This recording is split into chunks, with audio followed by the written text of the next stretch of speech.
Aos dois. Obrigado. Determinou o sorteio que vamos começar este debate com a Inês Sousa Real. Devo só dizer para quem está a ver que a Inês tem um braço ao peito, de facto, um pequeno acidente que levou a este braço ao peito, mas as melhoras. E vamos então à nossa troca de ideias e a este debate. Proponho começarmos pela corrupção. Ambos os partidos dizem que é algo que tem que ser combatido para que tudo o resto corra melhor. Inês, legalizar o lobby é a melhor forma de combater a corrupção ou, como diz o PCP, é legalizar a criminalidade em Portugal? Antes de mais, muito boa tarde. Obrigada mais uma vez por esta oportunidade, mas permita-me uma palavra de agradecimento especial ao Paulo Raimundo e ao PCP, que de imediato, quando souberam do meu acidente, se disponibilizaram para adiar o debate. Felizmente posso estar aqui hoje, mas agradeço evidentemente a cordialidade que tiveram para connosco. Em relação à questão do lobbying e do reforço da transparência, para o PAN é essencial que se regulamente esta atividade para que os cidadãos possam saber com quem é que se sentam os decisores públicos, com quem é que efetivamente a pegada legislativa, com quem é que se sentam à mesa para tomar a decisão, e isso só é possível através desta legislação. Mas a democratização do lobby passa precisamente por garantirmos que todos têm acesso à tomada de decisão, porque o que acontece hoje é que os grandes grupos de lobbying acabam por conseguir ter acesso à governação, à Assembleia da República, mas as organizações não governamentais, ou, por exemplo, sejam do ambiente, da proteção ao nível da sociedade civil, em direitos humanos, e hoje, precisamente num dia em que assinalamos até o Dia Internacional do Combate à Mutilação Genital Feminina, é um dos exemplos claros de forças da sociedade civil que muitas vezes querem manifestar. Mas é uma medida eficaz para combater a corrupção? É uma entre várias medidas. Ou é apenas um paliativo? Neste caso, é uma medida absolutamente imprescindível para garantir maior transparência. Se nós tivéssemos já uma lei desta natureza, por exemplo, em casos como o da Data Center em Sines, em que estavam em causa mais de 2,2 mil milhões de euros em matéria de fundos comunitários para investimento, se esta legislação já estivesse em vigor, nós teríamos sabido com quem João Galamba se tinha reunido. E, de facto, o PAN aqui, para além da lei do lobbying e do reforço da transparência, foi o partido da oposição que conseguiu, no Orçamento de Estado, aprovar a Estratégia Nacional para o Combate à Corrupção, garantir que durante este ano é renovada esta estratégia para que efetivamente tenhamos mais meios, porque não existe uma medida de ouro no combate à corrupção. Existe uma conjugação de várias medidas para que todos os anos não percamos mais de 19 mil milhões de euros para a corrupção, que é dinheiro que faz muita falta aos portugueses. Paulo Raimundo, o PCP e a CDU em geral têm dito que isto é uma forma de legalizar a criminalidade. E eu pergunto-lhe porquê. Há também uma declaração que eu ouvi no Parlamento de um dos seus camaradas dizer quem pretende legalizar o lobby é porque está enterrado até ao pescoço. É também o caso do PAN? Não. Olha, primeiro desejar as melhoras à sua deputada Inês Sousa Real, naturalmente, e rápidas melhoras para enfrentarmos estes tempos muito exigentes que temos pela frente.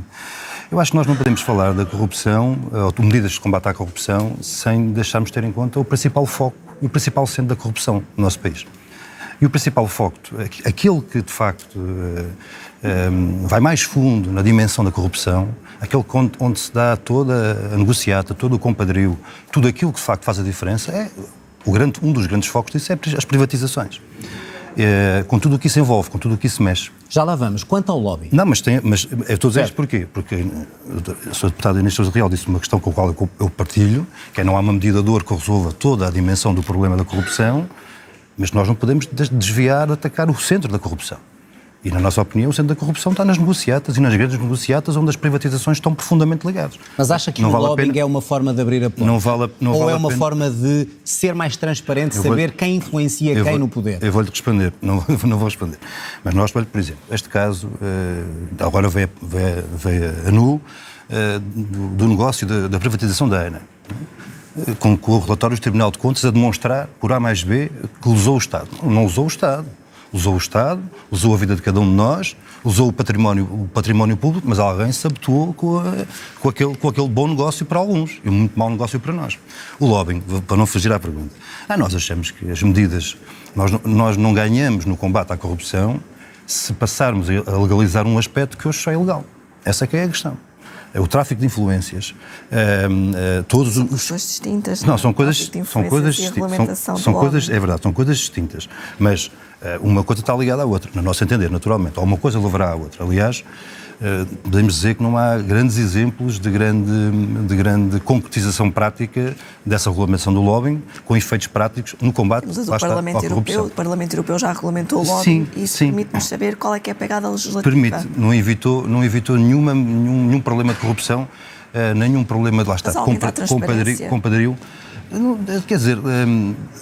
Mas tem alguns dados que possam mostrar que o lobby aumentou a corrupção ou não a diminuiu? Não, claro, não tenho nenhum dados que comprovem que a regulamentação do lobby em algum país aumentou a corrupção. Mas não prefere saber quem é que, por exemplo, como acontece no Parlamento Europeu, quem é que nos corredores do Parlamento, da Assembleia da República, está perfeitamente identificado e está a falar com os possíveis legisladores para mudar alguma coisa, do que ser subterrâneo? Não, mas isso não altera nada, porque nós sabemos muito bem quem comprou a Venci. Quem comprou a ANA foi a Venci. Quem comprou, salvo seja, a quem se entregou a ANA foi a Venci. Mas tardiamente, ou seja, andamos sempre a correr atrás do prejuízo. Deputada, se me permite, há uma coisa que está clara. Há um governo anterior, formado pelo PSD e o CDS, que na altura onde estavam os atuais dirigentes do Chega Iniciativa Liberal, decidiram privatizar a ANA, entregá-lo à Venci.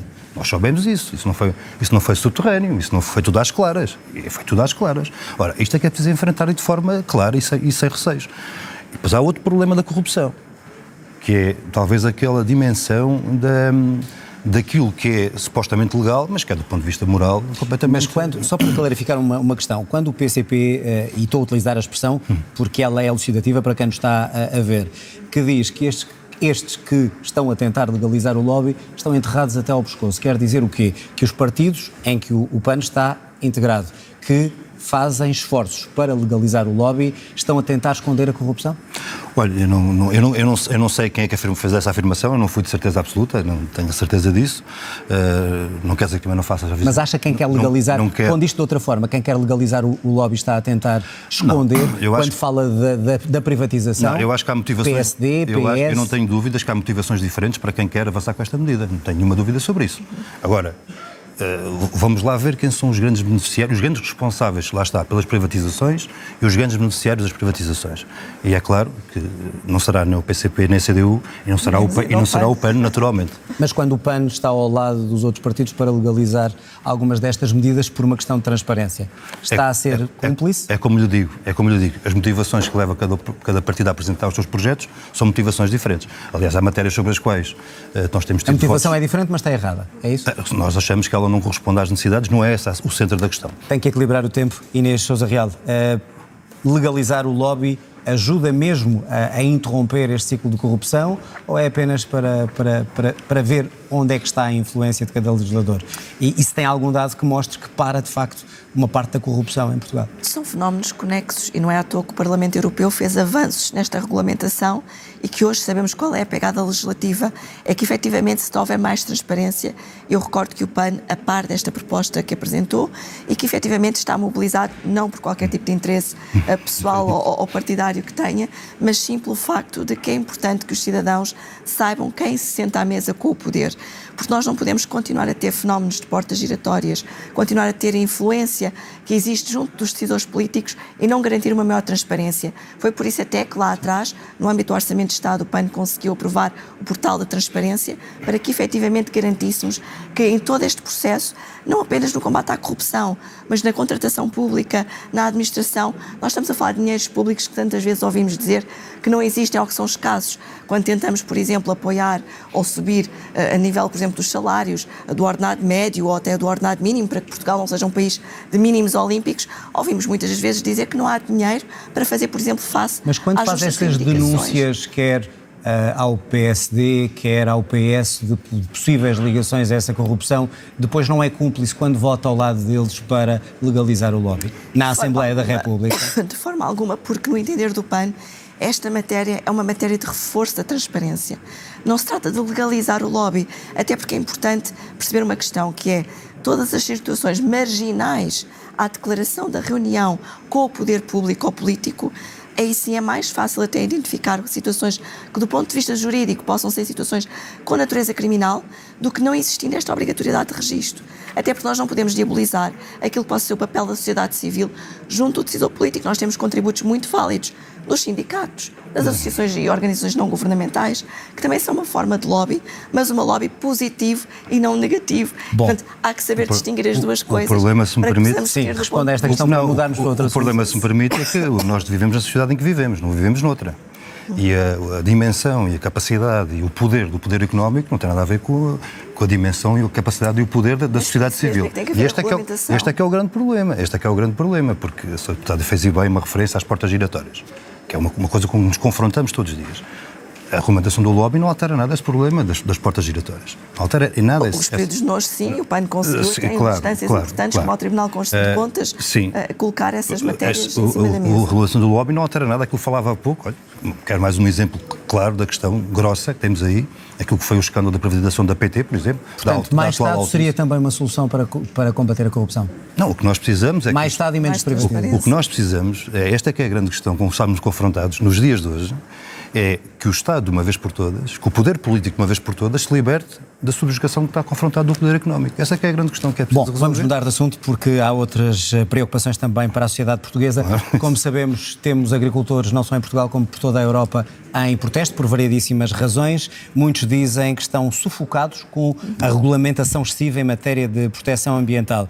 Paulo Raimundo, vou-lhe perguntar assim, deve ser sacrificada alguma da regulamentação ambiental que chega da União Europeia e também do nosso país para que os agricultores não estejam tão sufocados? Mas sabe que eu acho que o problema, os justos problemas e as justas reivindicações dos agricultores não têm a ver com o sufoco das medidas ambientais. Eles estão na rua a dizer isso, como sabe, desde França até Espanha, até Portugal. O sufoco que eles vivem é o sufoco da política agrícola comum. E foi esse sufoco da política agrícola comum que tem aspectos do regulamento...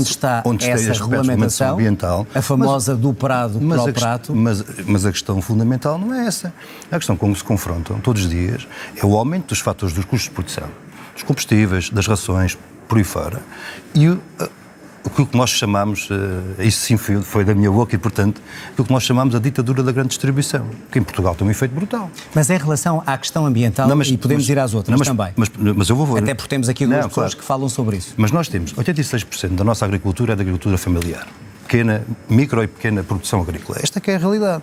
Ora, essas pessoas estão a ser esmagadas pela ditadura da distribuição. E se quisermos voltar para trás, que é para não deixar ninguém sem responsabilidades, PS, PSD, CDS e agora o Chega Civil Liberal são de facto os responsáveis, olha, por terem terminado 400 mil explorações agrícolas de há 40 anos a esta parte. Mas quando os pesticidas são mais caros para serem mais amigos do ambiente, quando não se pode produzir de determinada maneira, tudo isto, o que eu pergunto é quais são as linhas vermelhas da CDU em relação a esta questão. Devem ou não ser sacrificadas, como pedem muitos dos agricultores que estão na rua, algumas das medidas ambientais impostas pela União Europeia? A questão fundamental com os quais os micro e os pequenos agricultores estão confrontados, a agricultura familiar, é como é que aumentam o custo, como é que aumenta o valor do produto que fazem.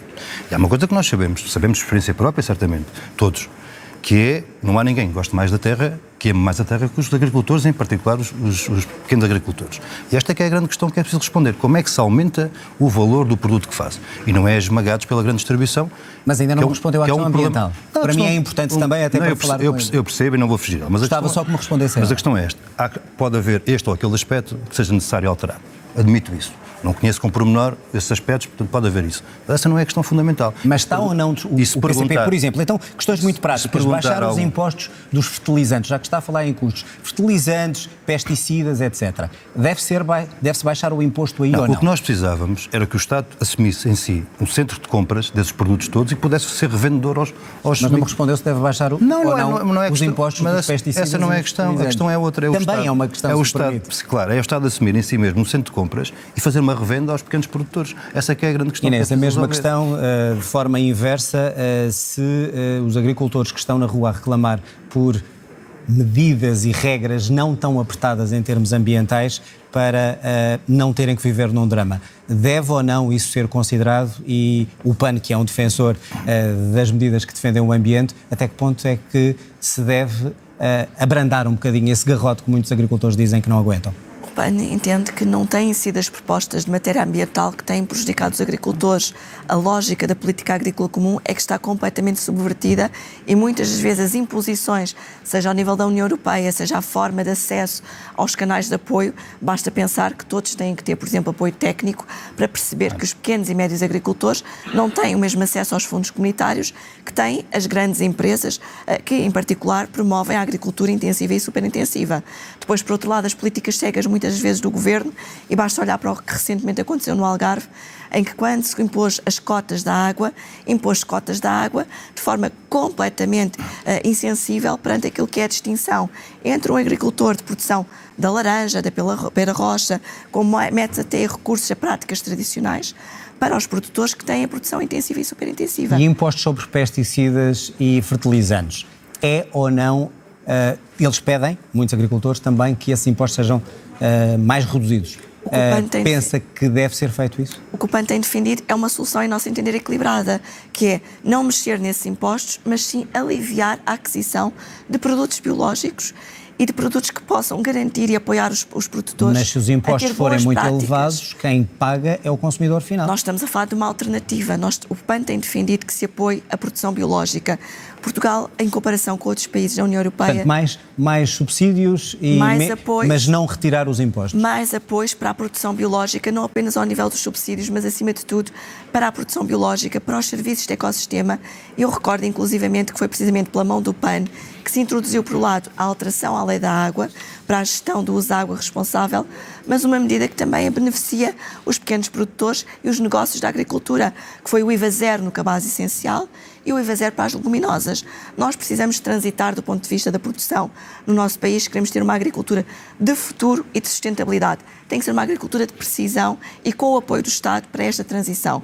A economia verde não se faz sozinha. Os apoios têm que chegar a quem tem melhores práticas e não a quem mais lucra e mais polui. Permita-me só dar esta nota. Para o PAN, lamentamos é que, contudo, partidos como o PCP não tenham estado ao nosso lado quando aprovámos a Lei de Bases do Clima e que tenham votado contra, porque são instrumentos fundamentais para garantir que os produtores têm apoio do Estado na transição climática e na transição energética. Agora, não podemos continuar a investir dinheiro onde se polui e onde causa dano contra a própria atividade, ao invés de incentivarmos as boas práticas e ajudarmos na transição económica que o país tem que fazer. Paulo Raimundo, porquê é que não votam ao lado do PAN, se essa é uma das formas de ajudar também o planeta e os agricultores? Deixa-me só fazer duas afirmações antes de ir a isso. É que senão não conseguimos ir a mais temas. É que nós não acompanhamos a ideia de um confronto entre os agricultores e o ambiente. Aliás, não só não há confronto, como há sintonia. Esta é uma questão. Mas o PAN deixou-lhe aqui um repto. E fez uma afirmação que eu acho que é justa fazer lá agora nesta fase. Perguntou quem paga. Quem paga é o consumidor final. O consumidor final paga sempre. Mas depois quem fica com a riqueza criada não é o produtor. É a grande distribuição. Este é que é o grande problema, porque nós temos um aperto na grande distribuição nos produtos. Isso, ambos estão de acordo sobre a grande distribuição. Não, porque esta é que é a grande questão fundamental que é preciso resolver de uma vez por todas, porque nós podemos encontrar as práticas todas e corretas, ambientais, que deem a resposta do ponto de vista de tudo. Mas se não alterarmos, não acabarmos com a ditadura da grande distribuição, já disse, não vai alterar nada. Só porque é que não votou ao lado do PAN perante esta acusação para mudarmos a agulha. Talvez pelas mesmas razões que o PAN não nos acompanhou quando avançámos com uma proposta de apoios extraordinários o ano passado para os agricultores perante um problema muito complexo. Olha, o problema da seca, numa altura muito... Mas esse pacote tinha lá questões, que seja de apoio aos combustíveis fósseis, ou até a redução do IVA das touradas, que o PAN jamais poderia acompanhar. Não, esta proposta em concreto, não sou deputado a Safon. Vocês apresentaram um pacote completo, ou seja, com várias reduções do IVA, que não estava isolada, e portanto não podemos acompanhar questões com as quais não concordávamos. Propusemos apoios extraordinários para a agricultura familiar, para fazer face a um problema concreto, desde logo as questões da... Olha, para dar resposta ao problema da seca, como referiu e bem. Então acabam por provar que ambiente versus agricultura também pode levar a essas questões, que é isso que estão aqui a debater. Claro, bom, vamos virar a agulha, vamos olhar para a saúde. Os vossos partidos, pelaquilo que já li e na falta ainda do programa do PAN para conhecer mais em detalhe, mas há algo que me parece claro. Médico de família, enfermeiro de família, para cada um dos portugueses tem sido uma falha até hoje, muitos querem fazer. Eu pergunto-lhe, muito concretamente, perceba a intenção, onde é que se vão encontrar médicos e enfermeiros disponíveis para que cada português possa ter o seu médico de família ou o seu enfermeiro, quando sabemos que falta isso. E a formação de um médico e de um enfermeiro demora anos a fio. Claro. Quando é que acha que se tivesse possibilidade, em termos governamentais, de tomar essa medida, quantos enfermeiros, quantos médicos e quando é que essa medida estaria eficaz? Olha, eu acho que se houver aqui alguém numa mesa que diga que vai ser amanhã, está a mentir. Isso não há nenhuma dúvida sobre isso. Então esclareça-me essa promessa eleitoral. Noutras circunstâncias. Então esclareça-me essa promessa eleitoral. E fez a pergunta, onde é que vai buscar? Ora, nós temos que ir buscar onde eles existem. E nós não temos um problema de falta de médicos nem de enfermeiros no nosso país. Não temos? Nenhum problema de falta de médicos, nenhum problema de enfermeiros formados no nosso país. Não, nós temos um problema de falta de médicos e enfermeiros no Serviço Nacional de Saúde. Esta é a questão. Ora, se isto é assim, o que é que nós precisamos de fazer? Desde logo, duas coisas. É acarinhar e reter e respeitar os médicos, enfermeiros e técnicos no Serviço Nacional de Saúde e criar as condições para que outros que estão hoje noutros setores possam vir para o Serviço Nacional de Saúde. Que outros setores? Está a falar do privado? No privado, por exemplo. Isso significaria muito mais dinheiro do Estado a pagar aos médicos e enfermeiros, é isso? Muito mais. Claro, mas... Porque o privado, como sabe, paga muito mais. Mas qual é a alternativa que temos? Continuar neste caminho de desmantelamento do Serviço Nacional de Saúde? É essa a alternativa da nossa parte? Mas não acha, portanto, execuível um médico e um enfermeiro para cada português? Um médico de família e um enfermeiro de família? Há um rácio que está feito, né? Há um rácio de X pessoas por cada tem sido impossível até agora. Tem sido impossível, mas não é impossível. Tem sido impossível, mas não é impossível. E tem um limite de tempo para isso? Se é uma legislatura que se consegue? Eu julgo que já está. Quem disser que chega amanhã e resolve isso, acho que está enganado. Não diga amanhã, mas quando se faz uma promessa eleitoral tem que ter uma conta, um número. Então é nesse caminho de construção disso. Agora, com apoios. Portanto, acha que há profissionais em Portugal para contratar? O que é que nós propomos? Nós propomos uma majoração salarial dos médicos de 50% ou enfermeiros. Isso é um elemento fundamental, mas a questão... Eu tenho que passar, é que está com muita vantagem. Inês, um enfermeiro e um médico, a mesma perguntam se temos médicos e enfermeiros suficientes e onde é que os vai buscar e quando é que essa medida será efetiva e poderia ser efetiva?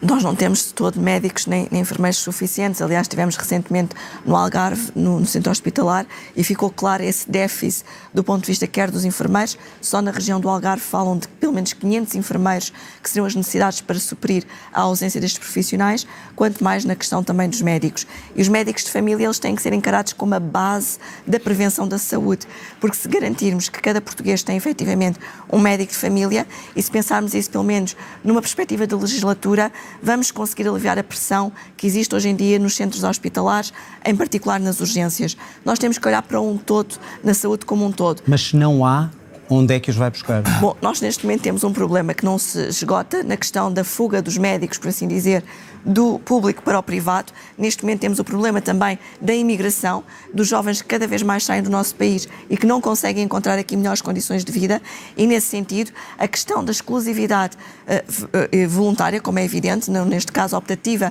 por parte destes profissionais, e com a consequente valorização do ponto de vista não só do ordenado, mas também das condições de trabalho, existindo uma bolsa pública, que é o que o PAN tem defendido, para profissionais de áreas de setores-chave da nossa economia e da nossa saúde, que garanta o acesso, por exemplo, à habitação, porque nós não podemos ter neste momento um déficit de bolsa de habitação pública como há que temos. E para resolver o problema atual, ou seja, que não há médico de família, muito menos médicos para todos os portugueses que estão nas urgências, como é que se resolve? O recurso aos privados para regularizar a situação na saúde é algo que o PAN defende? Neste caso, nós entendemos que ninguém deve ficar numa lista de espera por uma questão de preconceito ideológico. E como tal? E, portanto, se não houver uma opção a curto prazo, que essa poderá ser uma alternativa, mas essa não é a solução para o SNS.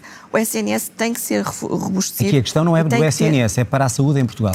Para aqueles doentes que estão à espera de uma consulta, de uma operação, de uma urgência. Neste momento não é aceitável ouvirmos aquilo que ouvimos nas ruas, que são pessoas a dizer que mesmo com doenças oncológicas estão em lista de espera para serem operadas, às vezes, portanto, mais de um ano. Portanto, recurso às PPP. E, portanto, não é às parcerias público-privadas. É, de facto, garantir que o Estado suporta a intervenção no privado e não estar a deixar os hospitais nas mãos das parcerias público-privadas, o que é completamente diferente. Mas agora, o recurso ao privado para resolver a situação caso, imediata. A canalização, mas permita-me só referir este aspecto, porque ele é importante. Terminar. Nós não podemos deixar de garantir que em Portugal se aposta naquilo que é a recuperação do ordenado médio. O país não pode continuar a viver em mínimos olímpicos na perspectiva da retribuição salarial dos diferentes profissionais, seja nos médicos, nos professores ou até mesmo nos bombeiros que hoje estiveram a manifestar, ou dos polícias. Muito bem. Temos que olhar para um todo. Quero entrar noutro tema rapidamente, só uns 30 segundos. Privado para resolver o problema atual dos doentes, sim ou não?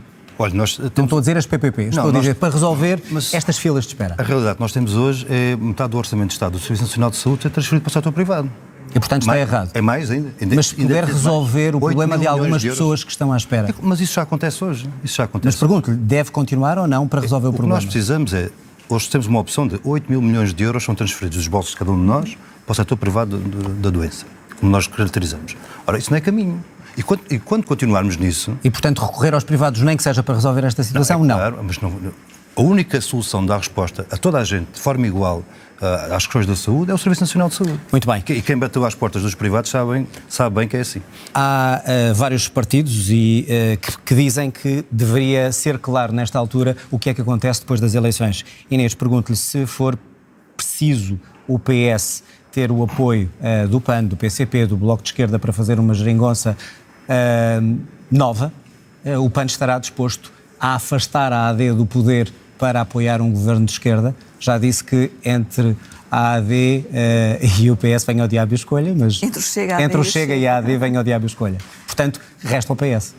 Bom, o PAN já deixou claro que há linhas vermelhas que não está disponível para ultrapassar, seja em relação ao Chega, seja em relação à Aliança Democrática, porque claramente distanciam-se da visão do PAN de sociedade e constituem um perigo até para direitos humanos e sociais. A pergunta era fundamentais. se ajudaria o PS a afastar um governo de direita. A pergunta que se impõe é o que é que o PS estaria disponível para fazer pelas causas que o PAN representa, porque sendo o PAN um partido ambientalista que defende os direitos humanos, inclusive a das mulheres, numa perspectiva que, por exemplo, a extrema-direita e a Aliança Democrática não defendem, ou até mesmo a proteção animal. Portanto, é um sim.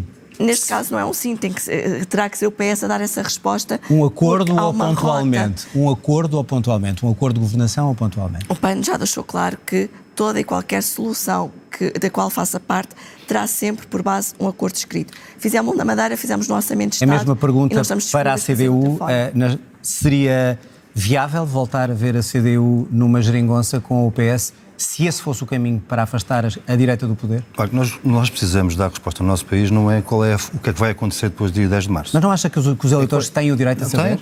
Têm o direito de saber. Olha, por exemplo... Com o que é que contam com a CDU? A CDU contarão sempre para aumentar salários, para aumentar pensões. Mas não é essa a pergunta. Mas é que esta que é a resposta, por uma razão simples, porque isto só é possível numa correlação de forças diferente na Assembleia da República, com uma composição diferente. Ora, e nós, como entendemos, somos indispensáveis para dar essas respostas, nos salários, na saúde, na habitação, para dar resposta aos direitos dos pais e das crianças... Se esse for o caminho, num apoio a um governo PS? É a correlação de forças que saiu das eleições. Não há mais clareza que esta. Não vale a pena nós estarmos a falar sobre cenários sem falar de conteúdos, cenários pós-existentes sem falar de conteúdos. Será da correlação de forças que sair que se abrirão os caminhos. Há duas coisas que podemos garantir. Não faltaremos a nenhuma medida positiva, venha ela de onde vier, e se há, não dirão não a um apoio ao PS para afastar a direita. É a minha pergunta. E certamente que, penso que compreenderam o que eu vou dizer agora, não há força como a experiência em Portugal, 100 anos acumulada de combate à direita, tivesse ela as formas que tivesse. Inês Sousa Real, pergunto-lhe, e atendendo não às sondagens, mas aos últimos resultados eleitorais, e a pergunta é para ambos, se o PAN está aqui a lutar pela sobrevivência política no Parlamento. De forma alguma. O PAN parte para estas eleições sendo o partido da oposição que mais medidas conseguiu fazer aprovar com apenas uma deputada. E isto teve uma tradução de um saldo muito positivo para as pessoas. Mas de uma eleição para outra perdeu metade dos votos, perdeu 3 deputados. Isso não a faz recear que já pode não entrar no Parlamento? Nós tivemos uma prestação positiva para as famílias e não nos podemos esquecer do momento complexo e que de alguma forma o Bloco... Portanto, acha que não vai acontecer? Temos mesmo que ser só mesmo, muito permita-me só concluir esta questão, é porque efetivamente quando nós conseguimos garantir que, por exemplo, mais de 90 milhões de euros hoje estão a financiar os espaços sociais através da taxa de carbono, ou acabamos com os estágios profissionais não remunerados para os mais jovens, ou 40 milhões de euros para a proteção animal, são medidas muito concretas que fazem a diferença na qualidade de vida das pessoas. E as pessoas sabem hoje que podem contar com o PAN para ser um garante de estabilidade política e também para fazer avançar as causas que representa, que é uma força útil para a democracia e para as suas vidas. E acreditamos que isso vai fazer a diferença no dia 10 de março. Portanto, acha que o que tem acontecido nas últimas eleições, que foi perder votos, perder deputados, o PAN vai ser invertido elegeu agora? Recentemente nos Açores, elegeu um deputado nos Açores, elegeu na Madeira, na Madeira... Perdeu metade dos votos, estamos a falar de legislativas. Neste caso em concreto, é mesmo na Madeira fomos os que quebrámos a maioria absoluta de Miguel Albuquerque E a nível nacional sabemos... A mesma pergunta para a CDU. Perdeu 100 mil votos, de 12 para 6 deputados. Luta pela sobrevivência a CDU nestas eleições? Eu acho que a pergunta é muito bem feita a partir do aspecto que colocou central, que é a partir dos resultados eleitorais e não das sondagens. Ora, o que é que os resultados eleitorais demonstram? Demonstram uma realidade objetiva. Quer no caso da Madeira de forma mais significativa, quer no caso dos Açores de forma mais simbólica, a CDU cresceu. Cresceu na Madeira e cresceu nos Açores. E, portanto, se é Mas a nível nacional? Se é para fazermos a análise a partir de dados concretos e de tendências, então diria assim... Mas continua fora do Parlamento Regional dos Açores. É verdade, lá está, foi ali por uma unha negra, como se costuma dizer, por 85 votos. Portanto, nas legislativas não está a lutar para a sobrevivência, está a cair. E muito. 100 mil votos, 12 para 6 deputados. Mas desculpe, fez a pergunta a partir de uma realidade concreta. Eu estou-lhe a falar de dados concretos. Exato. E eu estou-lhe a dizer, a partir da realidade concreta e dados concretos, as últimas eleições que tivemos foi na Madeira e nos Açores. Quer na Madeira, quer nos Açores, a CDU cresceu. Portanto, mais significativamente na Madeira. Prefere olhar para aí do que para as eleições legislativas. Então, mas só posso olhar para aí, não posso olhar para trás. Muito Tenho bem. que olhar para a frente. Chegamos ao fim do tempo. Obrigado a ambos. Terminamos assim.